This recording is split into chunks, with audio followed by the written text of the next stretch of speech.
Encontramos naquele que é o primeiro cemitério público da cidade do Porto, inaugurado em 1839, o cemitério do Prado do Repouso. O primeiro cemitério público, sim, porque em 1839 já havia outros cemitérios na cidade, cemitérios privados, como era o caso do mais antigo, o cemitério da comunidade britânica, ali junto à maternidade.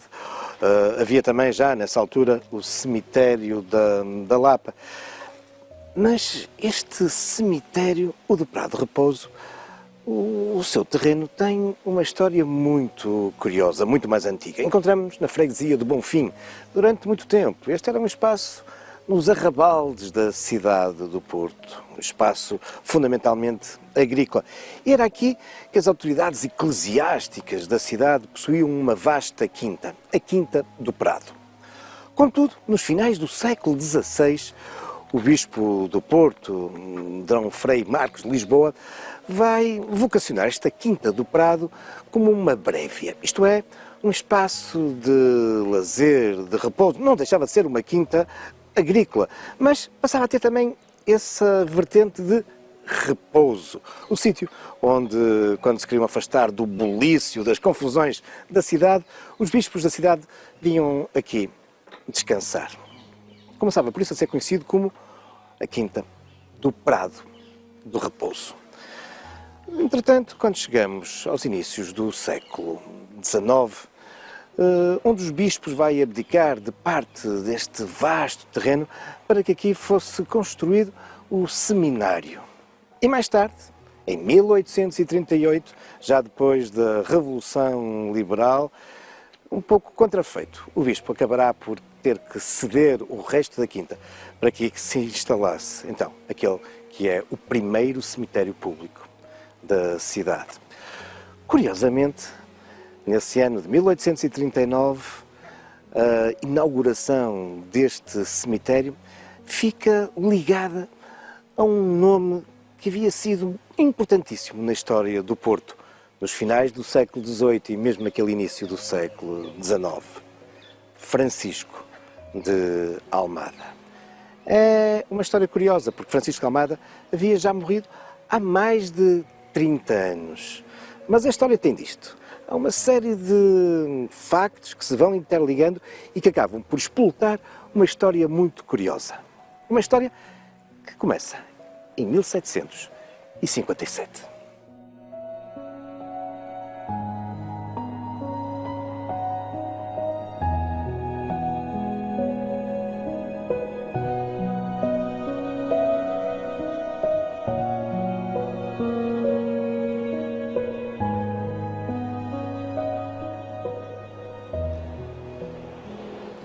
Esta é uma história que começa aqui, no campo do Olival, hoje o Jardim João Chagas, mas continua a ser popularmente designado como o Jardim da Cordoaria.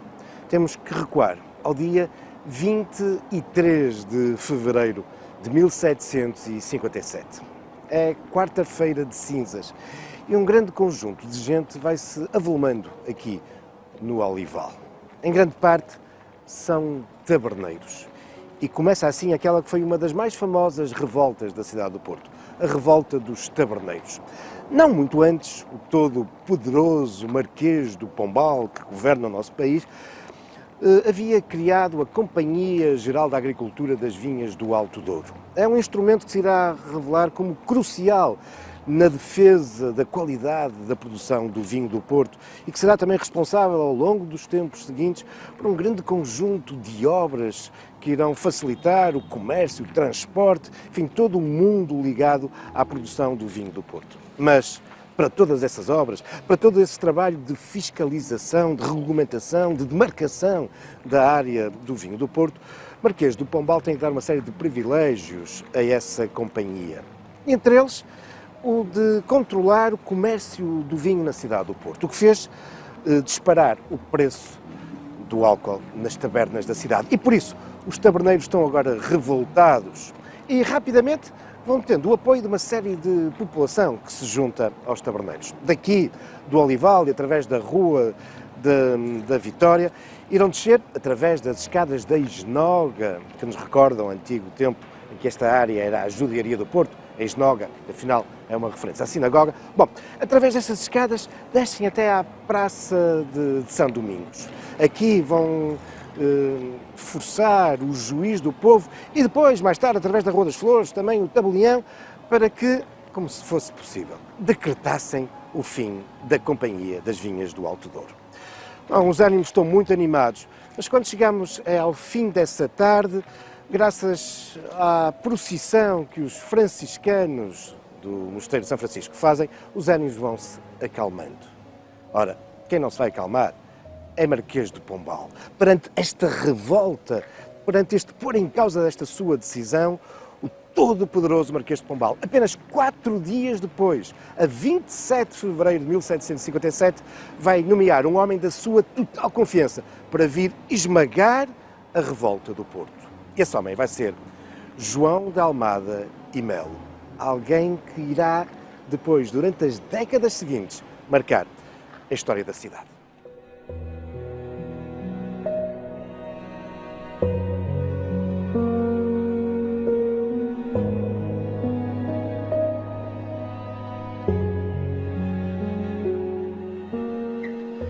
João de Almada nascera nos inícios desse século XVIII, em Monção, no seio de uma família aristocrática, minhota, de grande tradição nas carreiras das armas. Aliás, o jovem João, desde muito cedo, vai também enveredar por essa via. E vai se ingrando na carreira militar. Vai também passando por vários lugares, por Viana do Castelo, por Monção, Porto Alegre, por Elvas, até que em 1745 é nomeado coronel e torna-se o responsável pelo regimento de Cascais. Aí a sua vida vai, de algum modo, a sua vida militar estabilizar. Ficará em Cascais durante os 10 anos seguintes, até que algo de verdadeiramente excepcional acontece em Lisboa, a 1 de novembro de 1755, o famoso terremoto. A guarnição da corte é muito atingida e, por isso, é o regimento de Cascais que é responsável agora pela segurança da família real. E esta presença de João de Almada junto da corte vai, obviamente, dar-lhe grande visibilidade. Importa também dizer que ele é primo de Marquês de Pombal. E, por isso, durante todo o ano de 1756 e início de 57, ele torna-se uma figura de referência na corte e da confiança do seu primo Marquês de Pombal, que por isso, em fevereiro de 57, o vai nomear então como o responsável por aplacar esta revolta no Porto. Vai ser o governador das armas da cidade. Mas durante os anos seguintes, durante os 30 anos seguintes, até à sua morte em 1786, João de Almada irá permanecer numa cidade que de resto lhe era próxima. A sua mãe residia aqui há já algum tempo. E além de governador da cidade, vai-se também tornar no governador das leis e da relação. Vai-se tornar também o responsável pela junta das obras públicas. Ele vai conseguir influenciar o poder para, tal como em Lisboa, perante a ruína do terremoto, havia agora um grande conjunto de intervenções, também no Porto, na grande cidade, embora não fosse muito afetada pelo terremoto, é importante fazer grandes obras e ele torna-se também no responsável da junta das obras públicas. É um homem poderoso neste contexto do absolutismo, centrado em si, ele que é o representante do rei na cidade, tem por isso o poder administrativo, o poder judicial e também o poder militar, obviamente. Durante os 30 anos seguintes, ele vai ser o homem-chave da cidade.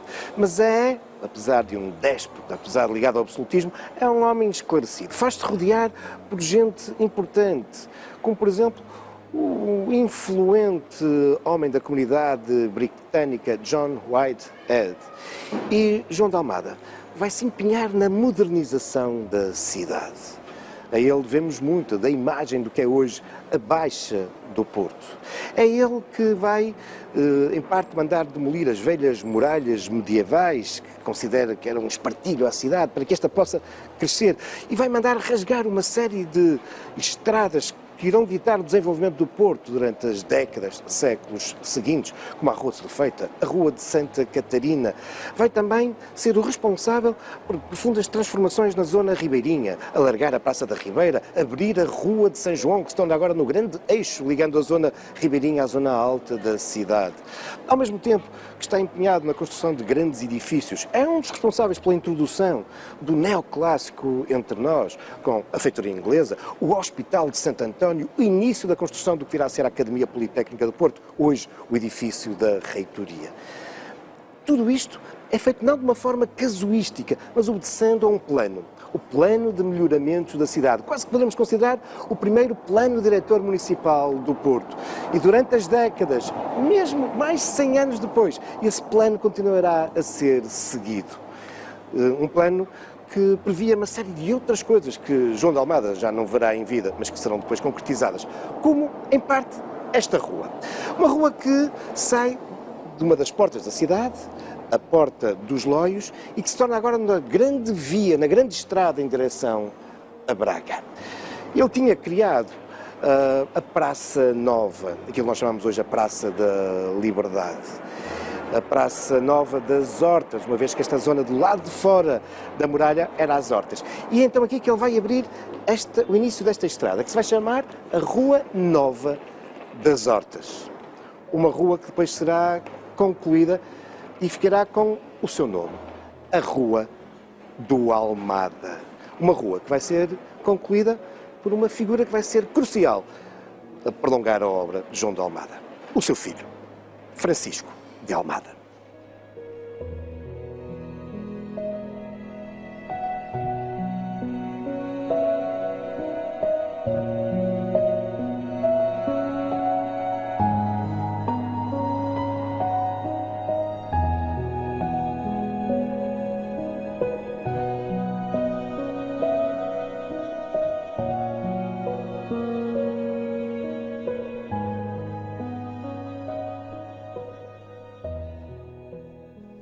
Na sequência da morte de João de Almada, em 1786, de algum modo sucede-lhe como o homem poderoso da cidade, o seu filho, Francisco de Almada, que estava então a completar 30 anos. Francisco de Almada havia, com efeito, nascido em 1757, curiosamente a 28 de fevereiro, isto é, no dia seguinte ao seu pai ter sido nomeado todo-poderoso governador das armas da cidade, na sequência da revolta dos taberneiros. E por isso, Francisco irá conhecer bem o Porto durante a sua infância. Vai depois estudar para Coimbra, onde se vai doutorar em leis. Na comarca do Porto, tornar-se-á no juiz desembargador, provedor, e depois, na sequência da morte do pai, vai desempenhar um conjunto notável de cargos. Será, entre muitos outros, responsável pela inspeção da produção dos tabacos, dos sabões, do sal. Passará por ele a autorização para a publicação dos livros e, claro, entre muitos outros cargos também, será ele o responsável pelas obras públicas no Porto e no Norte. E por isso ele vai continuar a obra reformadora, modernizadora do pai, marcando de um modo indelével essas últimas décadas do século XVIII e os primeiros anos do século XIX. Não admira por isso que o seu busto esteja aqui, dominando a escadaria nobre dos Passos Conselho do Porto.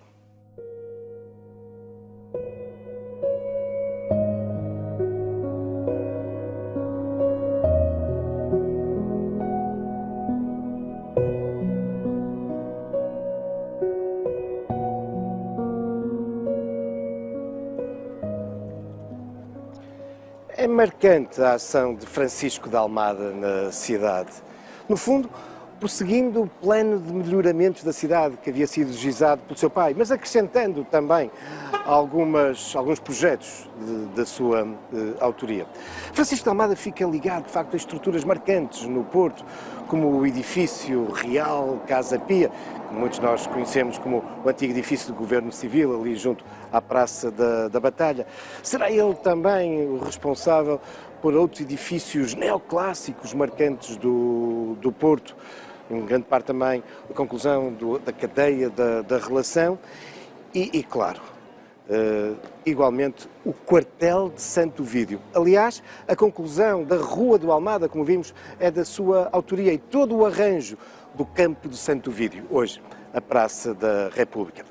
Mas Francisco de Almada vai também pavimentar muitas das ruas da cidade e abrir novas que estavam previstas pelo pai, algumas de difícil execução, como é o caso desta. A rua, então designada de Santo António, porque partia da igreja de Santo António, que nós conhecemos como a Igreja dos Congregados, e que mais tarde será rebatizada como a Rua 31 de Janeiro. É um projeto difícil, em parte assente em estacaria, muito pendente acentuado, e por aqui também corriam águas. E tal é possível graças ao gênio de um importante arquiteto que trabalha para Francisco de Almada, Teodoro de Sousa Maldonado. Mas uma das obras mais marcantes de Francisco de Almada fica aqui, um pouco mais acima, na Praça da Batalha.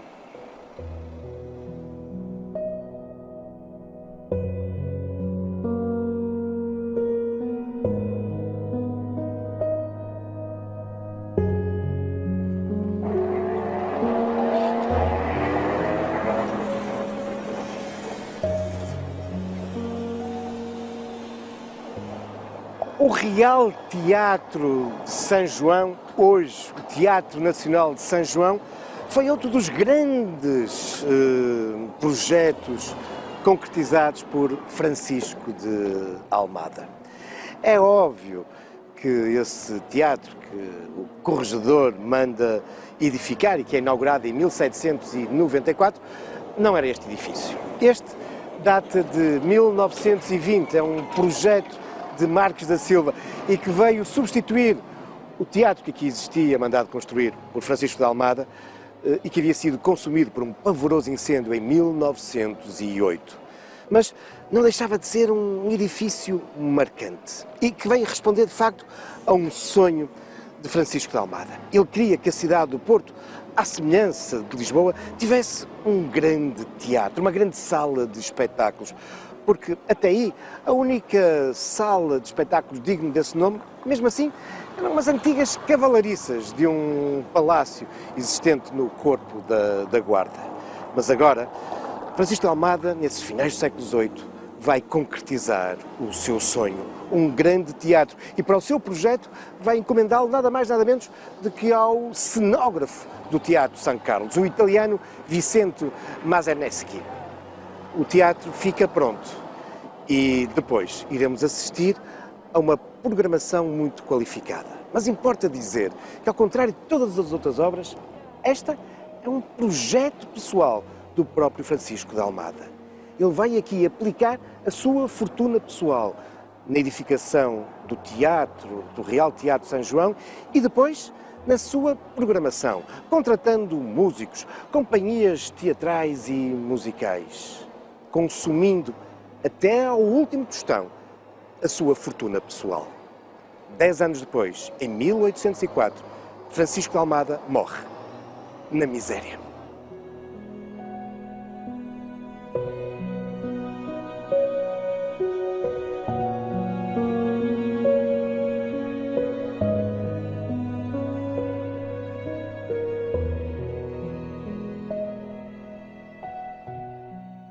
Com efeito, esse sonho, quase obsessão, de Francisco de Almada de criar no Porto um grande teatro e de assegurar a sua qualificada programação, levou-o à ruína. Quando morre, a 18 de agosto de 1804, vão ter que ser os seus amigos a assegurar as despesas com o funeral. Francisco de Almada caíra na miséria. Mas não deixava de ter sido uma figura marcante, poderosa na cidade. Um homem de grande prestígio, filho de João de Almada, também um todo-poderoso homem que marcara o Porto. E por isso, como local para a sua sepultura, foi escolhido um lugar de exceção.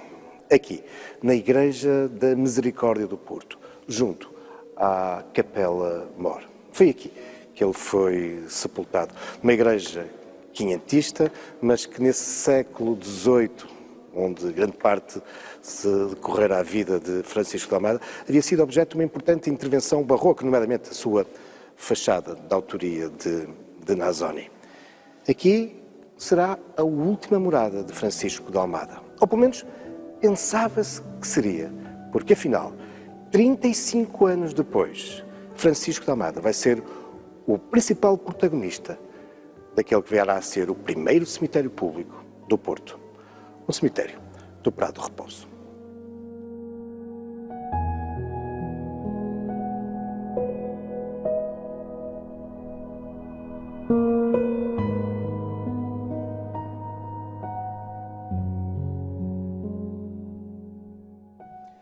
A Capela Mor da Igreja da Misericórdia acabará por não ser a última morada de Francisco de Almada. Com efeito, 35 anos depois, em dezembro de 1839, ele será trasladado para aquele que foi o primeiro cemitério público da cidade do Porto, o cemitério do Prado do Repouso.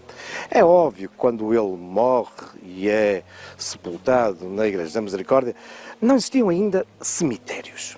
Estes são resultado das profundas transformações e reformas que o regime liberal que havia triunfado no nosso país nos anos 30 vão desenvolver. Reformas também ao nível das questões sanitárias, com o aparecimento, por exemplo, dos mercados municipais, o controlo das atividades poluentes das unidades industriais que agora começavam a surgir, um controlo sanitário das prostitutas e, claro, essa criação a partir de setembro de 1835, é a data do diploma, da criação dos cemitérios públicos para agora aí serem enterrados os mortos, que até aí, no nosso país, eram sepultados no interior das igrejas. Sabemos bem de como isto foi uma medida impopular. De algum modo é um dos fatores que acabará por espoletar a famosa revolta da Maria da Fonte. Mas se é verdade que alguma elite vai enfim, respeitando esta lei, até porque enterram os seus entes queridos em cemitérios privados, espaços de exceção, como aqui na cidade do Porto, o caso do cemitério da Ordem da Lapa, ou esse espaço, enfim, um pouco ainda cemiterial, mas também ainda da tradição catacúmbica, que eram as catacumbas da Ordem de São Francisco. Bom, a verdade é que o resto da população não vê com bons olhos serem sepultados nos cemitérios.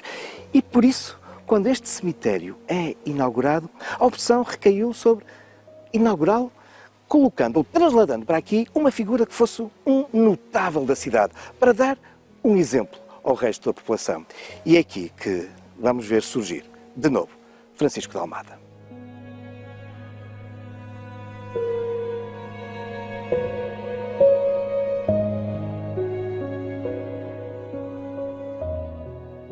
Com efeito, apesar do seu trágico final de vida, Francisco de Almada não deixara de ser um dos homens mais influentes e poderosos do Porto dos finais do século XVIII e do início do século XIX.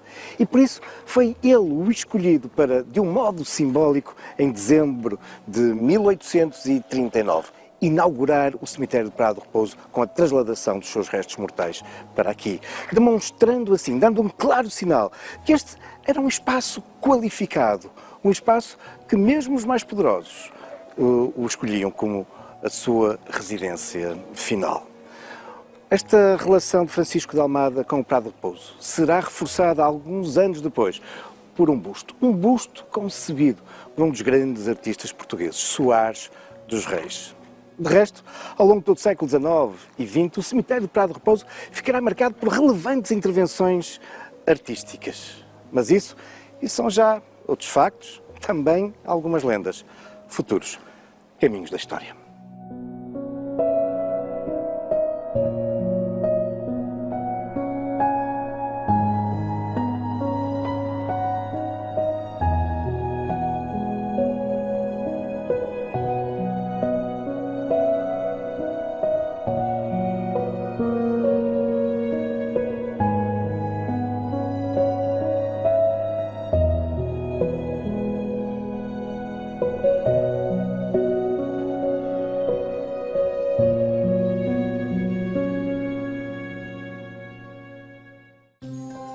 Este programa foi patrocinado por World of Discoveries, Museu